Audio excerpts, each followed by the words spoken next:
Ai observat vreodată cum viața pare să conspire în favoarea unor oameni? Ca și cum universul le-ar șopti secrete doar lor, le-ar deschide uși care dentr-o tine rămân închise. Și poate te-ai gândit, ce au ei ce nu am eu?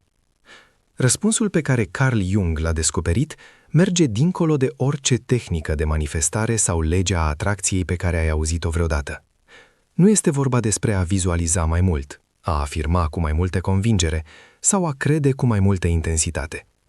Adevărul este mult mai profund și, în același timp, surprinzător de simplu.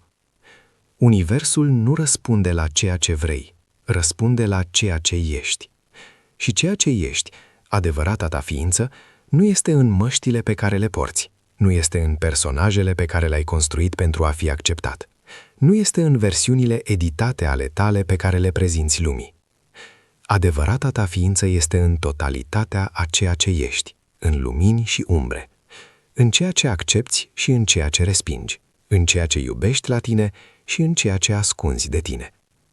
Când Jung vorbește despre iubirea de sine, nu vorbește despre autoajutorare superficială, vorbește despre ceva revoluționar, curajul de a te privi complet, fără să fugi, fără să judeci, fără să respingi nicio parte din ceea ce vei găsi.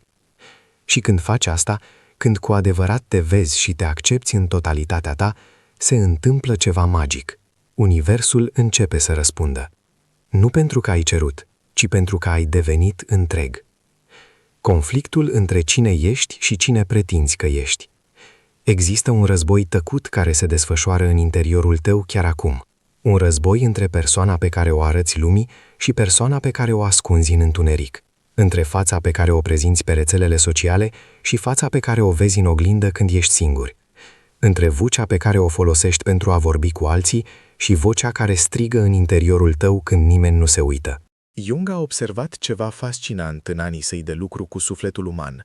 Cu toții purtăm măști. El numea aceasta persona, această față pe care o construim pentru a fi acceptați, iubiți, validați de lume. Ai persoana ta la serviciu, alta acasă, alta cu prietenii, alta pe rețelele sociale. Și nu este nimic în neregulă cu asta. Problema începe când uiți că porți o mască, când confunzi masca cu adevărata ta față.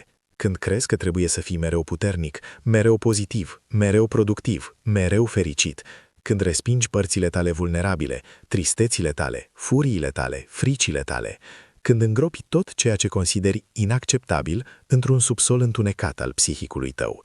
Jung ar spune, tocmai ți-ai creat umbra. Și iată secretul care schimbă totul.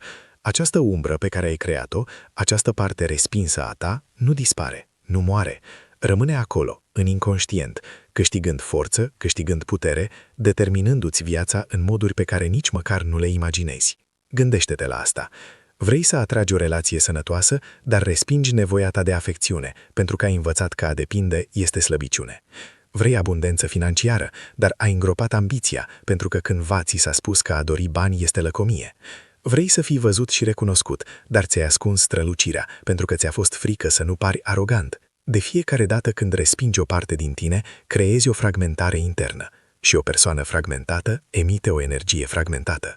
Cum te aștepți ca universul să răspundă în mod clar când tu însuți nu ești clar despre cine ești? Jung spunea că viața netrăită este o forță distructivă. Tot ce nu permiți să fie, tot ce nu permiți să existe în tine, devine un lanț invizibil care te trage în jos. Poți repeta 1000 de afirmații despre iubirea de sine, dar dacă există părți din tine pe care le urăști, pe care le respingi, de care te rușinezi, acele părți sabotează fiecare pas al tău către ceea ce dorești. Imaginează-ți o orchestră unde jumătate din muzicieni cântă o sinfonie și cealaltă jumătate cântă una complet diferită. Rezultatul este haos, disonanță, zgomot. Exact asta se întâmplă în interiorul tău când mintea ta conștientă vrea un lucru, dar inconștientul tău, plin de părți respinse, rușinate, neintegrate, vrea altul. Universul nu este surd, ascultă totul, dar nu ascultă doar cuvintele tale, afirmațiile tale, cererile tale. Ascultă frecvența completă a ființei tale. Și dacă această frecvență este împărțită, ce vei atrage? Diviziune, conflict, oameni și situații care îți reflectă înapoi acest război intern pe care îl duci cu tine însuți. Ai observat vreodată cum aceleași situații se repetă în viața ta? Aceleași tipuri de relații, aceleași probleme la serviciu, aceleași modele de autosabotaj. Jung numea aceasta compulsie la repetiție. Nu atrage aceste situații pentru că ești ghinionist sau pentru că universul este crud. Atrage aceste situații pentru că ele reflectă ceva nerezolvat în interiorul tău, ceva care trebuie văzut, recunoscut, integrat. Iubirea de sine adevărată începe când încetezi să fugi de tine însuți, când ai curajul să te uiți în oglindă, nu oglinda fizică, ci oglinda sufletului, și să spui, te văd, toate părțile tale, pe cele frumoase și pe cele urâte, pe cele care îmi plac și pe cele de care mă rușinez, și aleg să nu te mai resping. Pentru că, vezi tu, când respingi o parte din tine, spui universului, această parte din mine nu merită să existe, această parte din mine nu este demnă de dragoste. Și universul, fiind o oglindă perfectă, reflectă înapoi, atunci nu meriți ceea ce ceri.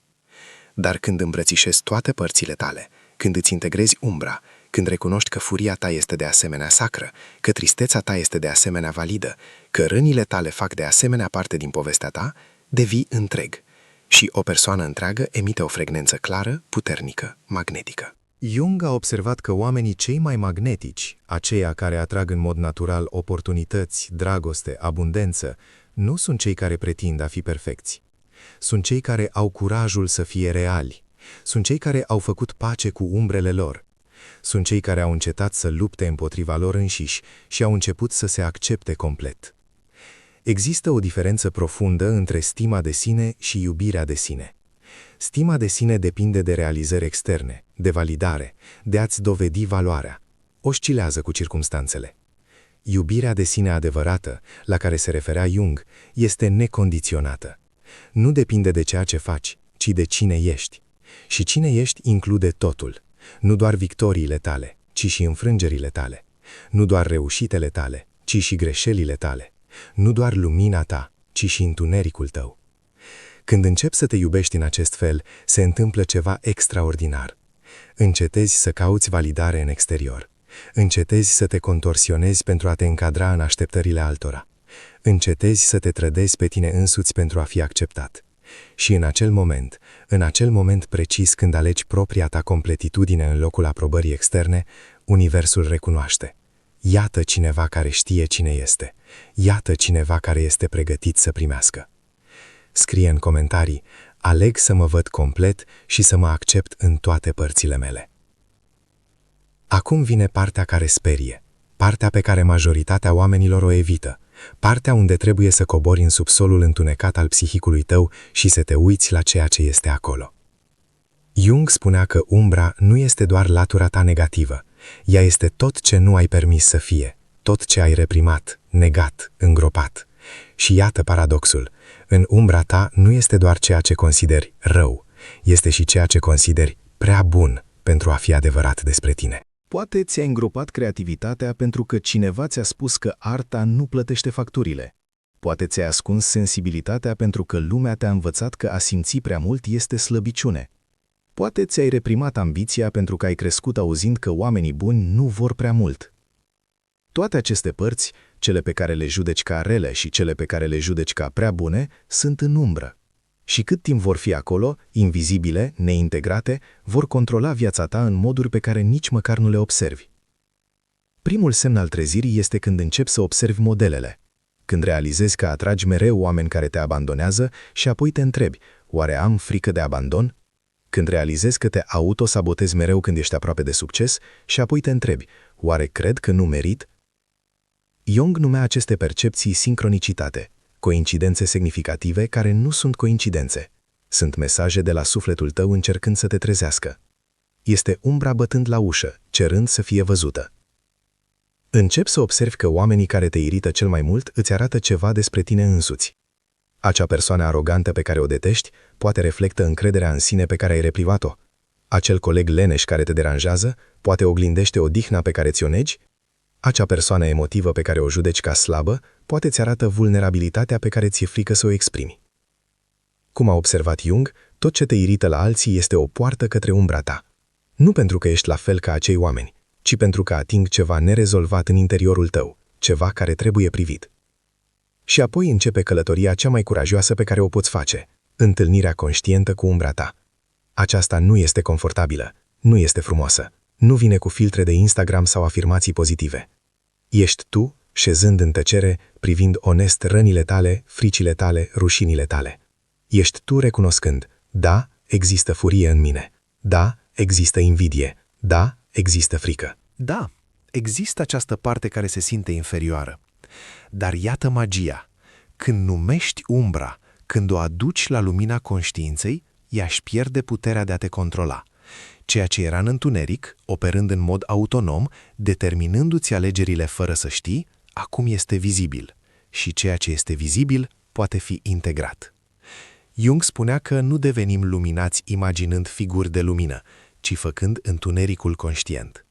Iubirea de sine adevărată nu este să negi întunericul tău, este să-l îmbrățișezi, este să recunoști că furia ta există și este validă, că tristețea ta există și are un mesaj, că frica ta există și încearcă să te protejeze, chiar dacă într-un mod stângaci.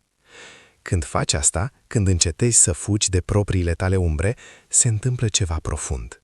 Începi să te simți mai real, mai solid, mai prezent. Pentru că pentru prima dată nu mai cheltuiești energie încercând să ascunzi părți din tine. Nu mai ești împărțit între cine ești și cine pretinzi că ești. Și universul observă această schimbare. Oamenii din jurul tău observă această schimbare. Devii mai magnetic, nu pentru că pretinzi perfecțiune, ci pentru că ești autentic. Și autenticitatea este cea mai atractivă forță care există. Începi să observi sincronicități, acele coincidențe pe care Jung le-a studiat atât de mult. Persoana potrivită apare la momentul potrivit, oportunitatea pe care nici măcar nu o căutai se prezintă. Cartea de care ai nevoie îți cade literalmente în poală. Nu este magie externă, este aliniere internă.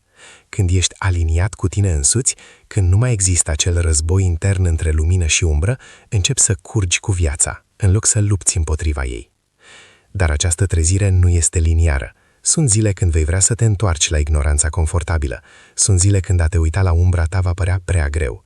Sunt zile când vei prefera să te întoarci să porți măștile, pentru că par mai sigure. Jung spunea că inconștientul compensează. Când mergi prea mult într-o parte, te trage în cealaltă. Când te identifici prea mult cu persoana ta de persoană evoluată, umbra ta va apărea în moduri neașteptate. O furie explozivă, o tristețe profundă, o compulsie pe care credeai că ai depășit-o. Aceste momente nu sunt eșecuri, sunt mementuri că încă ești în proces, că individuația, această cale de a deveni întreg, nu are un punct final. Este o călătorie constantă de integrare, de recunoaștere, de acceptare. Și pe măsură ce continui această călătorie, pe măsură ce continui să te uiți la umbrele tale fără să fugi, ceva se schimbă în modul în care te raportezi la tine însuți. Începi să dezvolți compasiune. Nu compasiunea dulce și superficială, ci compasiunea profundă care vine din a înțelege cu adevărat că ești uman, că ești complex, că conții mulțimi. Încetezi să-ți ceri perfecțiune, încetezi să te pedepsești pentru că nu ești vindecat suficient. Începi să te tratezi cu aceeași blândețe cu care ai trata un copil speriat, pentru că exact asta sunt multe dintre umbrele tale. Părți ale tale care au rămas înghețate în timp, în momente de durere, așteptând să fie văzute și îmbrățișate. Și când faci această îmbrățișare, când spui acestor părți, te văd, înțeleg de ce existi, nu mai trebuie să te ascunzi, eliberezi o cantitate imensă de energie care era prinsă în represiune. Energie care acum poate fi folosită pentru a crea, pentru a iubi, pentru a trăi pe deplin. Universul răspunde la această eliberare, pentru că nu mai ești blocat, curgi, permiți vieții să se miște prin tine în loc să reziști la ea. Călătoria individuației și durerea transformării. Jung numea individuație procesul de a deveni cine ești cu adevărat, nu cine voiau părinții tăi să fii, nu cine societatea așteaptă să fii, nu cine crezi că ar trebui să fii, ci cine ești tu, în esența cea mai profundă a sufletului tău cu adevărat. Și acest proces doare. Doare pentru că înseamnă să renunți la versiunile vechi ale tale. Înseamnă să dezamăgești oameni. Înseamnă să rupi modele familiale care există de generații. Înseamnă să te uiți în oglindă și să nu mai recunoști cine erai. Începi să realizezi că multe dintre alegerile tale nu au fost niciodată ale tale. Acea carieră pe care ai urmat-o era visul tatălui tău. Acea relație pe care ai susținut-o ani de zile era pentru a dovedi că ești iubibil. Acea persoană pe care ai construit-o era pentru a fi acceptat, validat, iubit. Și acum, în mijlocul călătoriei de individuație, desfaci tot asta. Chestionezi totul. Și asta sperie, pentru că dacă nu ești cine credeai că ești, cine ești? Jung ar spune, ești în mijlocul haosului creativ, ești în faza nigredo a alchimiei, întunecare, descompunere, unde tot ce era solid se dizolvă. Și este teribil. Și este necesar, pentru că doar prin dizolvarea falsului poate să apară adevăratul.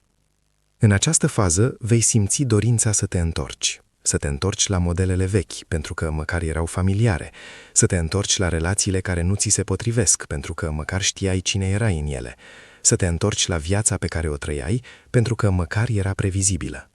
Dar ceva în interiorul tău, ceea ce Jung numea sinele, eul adevărat, nu te lasă. Este ca și cum sufletul tău ar fi gustat libertatea și nu mai poate să se întoarcă la închisoare, chiar dacă închisoarea era confortabilă. Începi să pierzi oameni, nu pentru că vrei, ci pentru că frecvența ta s-a schimbat.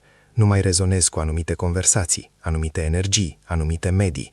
Și asta doare, pentru că uneori acești oameni sunt cei pe care i-ai iubit, uneori este familia ta, uneori sunt prieteni de ani de zile. Jung a observat că atunci când începi individuația, devii o amenințare pentru cei care încă dorm. Nu cu rea intenție, ci pentru că transformarea ta le amintește de transformarea pe care ei nu o fac. Trezirea ta expune somnul lor și asta este incomod. Unii oameni vor încerca să te aducă înapoi, vor spune că te-ai schimbat, că nu mai ești tu însuți. Și au dreptate, nu mai ești versiunea falsă a ta pe care o cunoșteau. Devii cine ești cu adevărat și nu toți vor putea să urmeze această călătorie. În această fază vei întâlni și demonii tăi interni, acele frici pe care le-ai evitat toată viața, acele dureri pe care le-ai amoțit cu muncă, cu mâncare, cu relații, cu orice te ținea destul de ocupat să nu simți. Acum, în tăcerea transformării, ele apar și trebuie să te uiți la ele, trebuie să stai cu ele, trebuie să le permiți să existe fără să încerci să le rezolvi imediat. Jung ar spune că faci ceea ce el numea tensiunea opușilor, ținând simultan două adevăruri contradictorii. Ești puternic și slab, ești curajos și îți este frică, ești lumină și umbră. Și această tensiune, acest nestiut, acest a fi la mijloc, este unde transformarea se întâmplă cu adevărat. Este în mijlocul acestei tensiuni că apare ceea ce Jung numea funcția transcendentă, o a treia posibilitate care nu este niciun opus, nici celălalt, ci ceva complet nou, o nouă formă de a fi care integrează ambele. Dar a ajunge acolo cere să suporți disconfortul, cere să nu fugi către soluții ușoare, cere să ai încredere în proces chiar și când totul în interiorul tău strigă să te oprești. Și există atâtea tentații să te oprești. Tentația de a te distra cu o nouă relație pentru a nu simți singurătatea transformării. Tentația de a te arunca în muncă pentru a nu înfrunta întrebările existențiale care apar.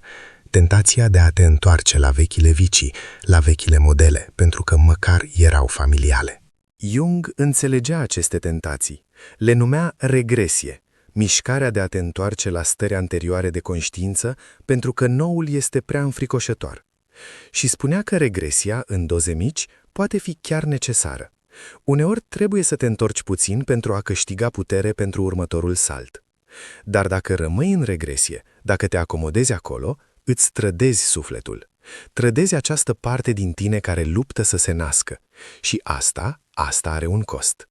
Jung numea aceasta nevroză, viața netrăită întorcându-se împotriva ta, sub forma anxietății, depresiei, simptomelor fizice.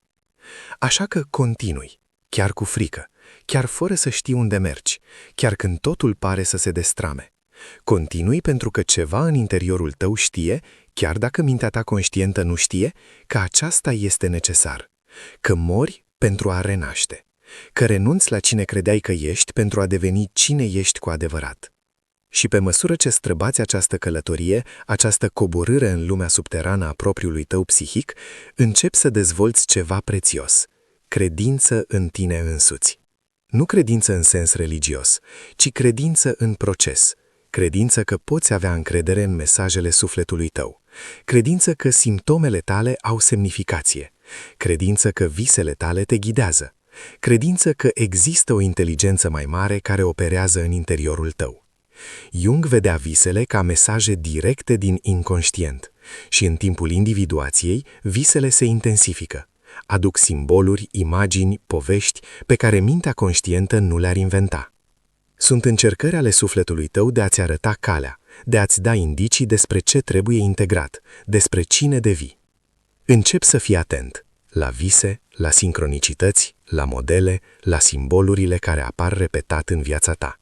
Înțelegi că nimic nu este aleatoriu, că totul are semnificație dacă ești dispus să privești suficient de profund.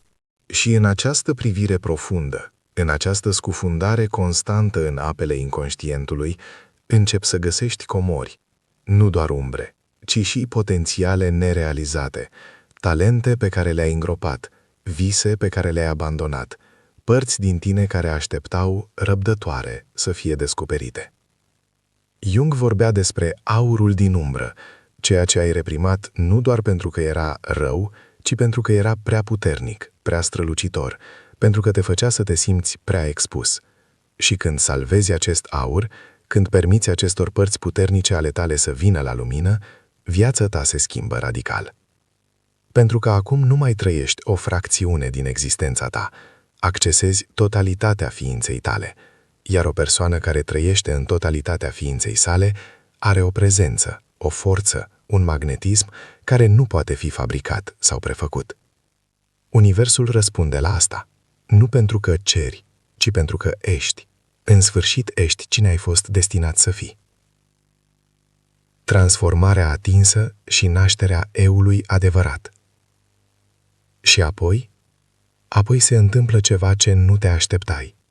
După toată coborârea, după tot haosul, după toate nopțile întunecate ale sufletului, începi să simți ceva diferit. Nu este o explozie de fericire, nu este extaz. Este ceva mai subtil și în același timp mai profund. Este o liniște internă, o senzație de a fi acasă în interiorul tău, de a nu mai fi nevoie să fugi, să ascunzi, să pretinzi. Jung ar numi aceasta întâlnire cu sinele, eul adevărat, centrul psihicului, ceea ce ai fost întotdeauna, dar care era ascuns sub straturi și straturi de condiționare, traumă, măști sociale. Te uiți în oglindă și pentru prima dată poate în viață, cu adevărat te vezi. Nu cu judecată, nu cu acea privire critică de ce este în neregulă cu mine, ci cu recunoaștere, cu un iată-mă aici. Și în această recunoaștere, în acest act simplu și profund de a te vedea cu adevărat și a te accepta, se întâmplă ceva magic. Te îndrăgostești de tine însuți. Nu este narcisism. Jung diferenția bine asta. Narcisismul este a fi îndrăgostit de o imagine umflată a ta, o fantezie. Iubirea de sine adevărată este a fi în pace cu cine ești cu adevărat, cu toată umanitatea ta, imperfecțiunile tale, contradicțiile tale. Este să te uiți la cicatricile tale și să le vezi nu ca defecte, ci ca dovezi ale bătăliilor supraviețuite. Este să te uiți la umbrele tale și să înțelegi că fac parte din tabloul complet al cine ești. Este să te uiți la limitările tale și să le accepți fără să te micșorezi. Și când atingi această stare de acceptare radicală a ta, lumea din jurul tău începe să se schimbe. Nu pentru că lumea s-a schimbat, ci pentru că tu te-ai schimbat și atragi o realitate diferită pentru că emiți o frecvență diferită. Oamenii simt asta la tine. Simt că nu ai nevoie de ei pentru a te valida, că nu cauți completitudine în afară pentru că ai găsit deja completitudine înăuntru. Și paradoxal, exact asta îi atrage. Oamenii sănătoși sunt atrași de oameni întregi. Încetezi să accepți firimituri. Încetezi să te mulțumești cu relații care te diminuează. Încetezi să spui da când vrei să spui nu. Încetezi să te contorsionezi pentru a te încadra. Pentru că acum știi cine ești și nu ești dispus să trădezi asta pentru acceptare externă. Jung a observat că atunci când devii cine ești cu adevărat, te conectezi automat cu ceea ce el numea inconștientul colectiv. acest câmp de înțelepciune, simboluri și arhetipuri care este împărtășit de toată umanitatea. Încep să înțelegi că călătoria ta individuală nu este doar a ta, este parte dintr-o călătorie mai mare. Provocările tale sunt ecouri ale provocărilor cu care umanitatea se confruntă de milenii. Transformările tale urmează modele arhetipale, călătoria eroului, coborârea în lumea subterană, moartea și renașterea. Și există o consolare profundă în asta. Nu ești singur.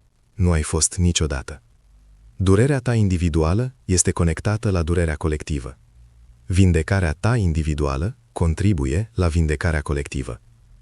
Când te iubești cu adevărat, când îți integrezi umbrele, când devii întreg, nu doar îți transformi viața, devii un agent de transformare în lume. Pentru că oamenii vindecați vindecă. Oamenii întregi inspiră pe alții să caute întregime.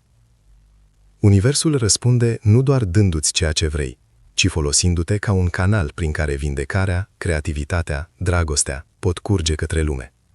Devii un punct de lumină în întunericul colectiv. Nu pentru că ești perfect, ci pentru că ai avut curajul să privești la propriul tău întuneric și să-l transformi. Jung vorbea despre sincronicitate nu doar ca coincidențe semnificative, ci ca momente unde internul și externul se aliniază perfect, unde starea ta psihologică se reflectă în lumea externă. Și când ești în stare de iubire de sine adevărată, de acceptare completă a ta, sincronicitățile se înmulțesc. Persoana potrivită apare. Oportunitatea perfectă se ivește. Resursa de care aveai nevoie se prezintă. Nu prin magie, ci pentru că ești aliniat. Pentru că nu mai există acea disonanță între ceea ce ești și ceea ce arăți. Ești un sistem coerent și sistemele coerente au putere. Dezvolți de asemenea ceea ce Jung numea funcție intuitivă. Această capacitate de a ști fără să știi cum știi, de a simți când ceva este corect sau greșit, de a avea încredere în șoaptele sufletului tău în loc să te bazezi doar pe logica minții. Și această intuiție te ghidează. Îți arată căi pe care mintea rațională nu le-ar lua în considerare niciodată. Te protejează de situații care păreau bune la suprafață, dar care nu erau pentru tine. Te duce către locuri, oameni, experiențe care sunt aliniate cu cine ești cu adevărat. Iubirea de sine adevărată îți dă acces la înțelepciunea ta internă și când trăiești din această înțelepciune, viața curge. Nu înseamnă că nu există provocări, dar înfrunți provocările dintr-un loc diferit, dintr-un loc de centru, de forță, de încredere în tine însuți. Nu mai trebuie să dovedești nimic nimănui. Nu mai trebuie să concurezi, să compari, să îți măsori valoarea după standarde externe. Știi cine ești și asta este suficient. Și exact în acest moment, când încetezi să cauți disperat, lucrurile încep să vină la tine. Dragostea pe care o doreai atât de mult, recunoașterea pe care o căutai, abundența pe care o urmăreai. Nu pentru că ai cerut mai tare, ci pentru că ai devenit un magnet natural pentru aceste lucruri. Jung ar spune că ai activat arhetipul sinelui, centrul organizator al psihicului, totalitatea ființei. Și când acest arhetip este activ, trăiești dintr-un loc de plinătate. Și plinătatea atrage plinătate. Începi să vezi frumusețea în tot, nu o frumusețe superficială, ci frumusețea profundă a lucrurilor așa cum sunt, frumusețea în imperfecțiuni, frumusețea în procese, frumusețea în călătorie, nu doar în destinație. Și devii recunoscător, profund recunoscător, nu doar pentru lucrurile bune, ci și pentru dificultățile care te-au forjat, pentru durerile care te-au învățat, pentru pierderile care te-au eliberat. Pentru că înțelegi acum că totul făcea parte din călătoria de a deveni cine ești. Această recunoștință nu este forțată, nu este o tehnică de manifestare. Este o recunoaștere genuină că viața ta, cu toate urcușurile și coborâșurile ei, luminile și umbrele, este sacră, este a ta, este unică. Și când onorezi propria ta viață în acest fel, când te iubești complet, Universul nu are de ales decât să răspundă, pentru că ai devenit o oglindă clară a Divinului, ai devenit cine ai fost destinat să fii.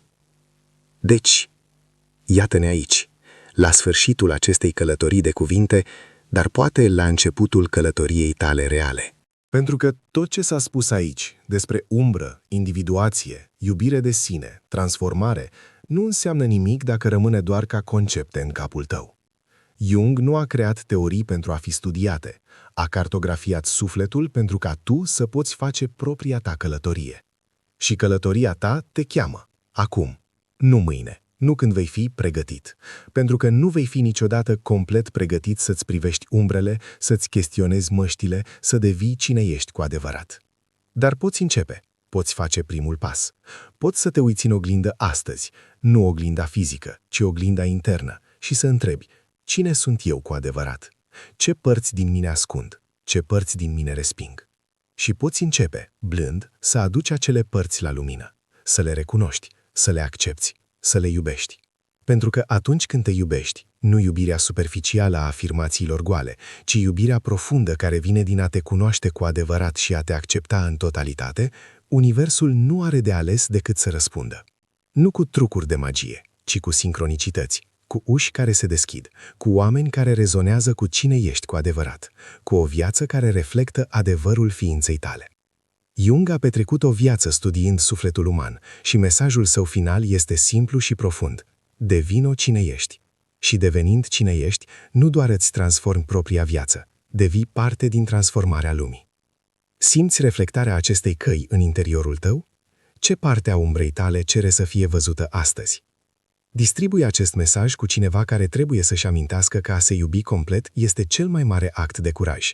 Abonează-te la canal pentru a continua această călătorie de trezire. Până la următoarea întâlnire!